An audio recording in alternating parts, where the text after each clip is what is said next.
A Discourse Upon the Origin and the Foundation of the Inequality Among Mankind, by Jean-Jacques Rousseau, narrated by Liam Johnson. Introductory note. Jean-Jacques Rousseau was born at Geneva, June 28, 1712, the son of a watchmaker of French origin. His education was irregular, and though he tried many professions including engraving, music, and teaching, he found it difficult to support himself in any of them. The discovery of his talent as a writer came with the winning of a prize offered by the Academy of Dijon for a discourse on the question, whether the progress of the sciences and of letters has tended to corrupt or to elevate morals. He argued so brilliantly that the tendency of civilization was degrading that he became at once famous.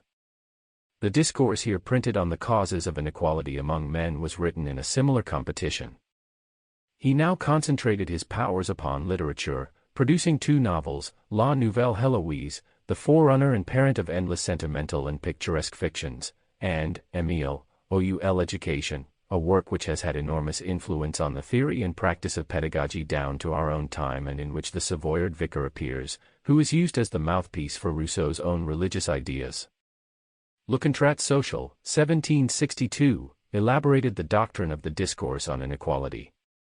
Both historically and philosophically it is unsound, but it was the chief literary source of the enthusiasm for liberty, fraternity, and equality, which inspired the leaders of the French Revolution, and its effects passed far beyond France. His most famous work, The Confessions, was published after his death.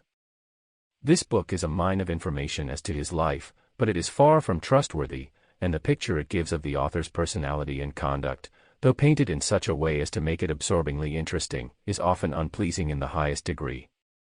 But it is one of the great autobiographies of the world.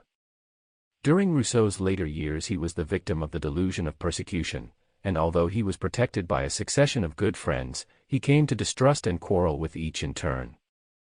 He died at Ermenonville, near Paris, July 2, 1778, the most widely influential French writer of his age.